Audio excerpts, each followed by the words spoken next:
Hello, I'm Jacob Baldwin with United Grinding, and today we're going to talk about cutting tools. Specifically, we're going to talk about this ball nose end mill.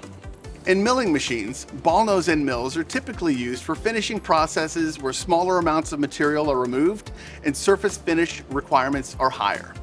Common applications include mold and die making and refinishing, 3D contouring, finishing passes for components with higher surface finish requirements, slot grinding for interaction with other manufactured parts, such as guides or sliding components. The most prominent feature you'll notice on this ball nose end mill that differentiates it from a standard end mill is the radius that's found on the end of the tool. The cutting edge follows this radius around the face of the tool, allowing for freeform machining or contouring complex geometries.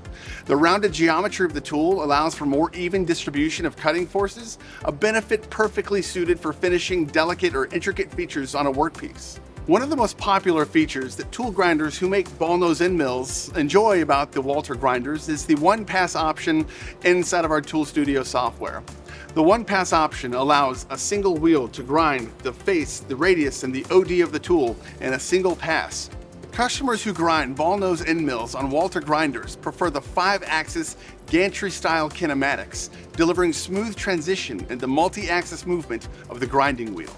Walter grinders excel at manufacturing some of the most complex cutting tools in the world, and we have engineering resources that can help you optimize your existing grinding process or help you define a new one.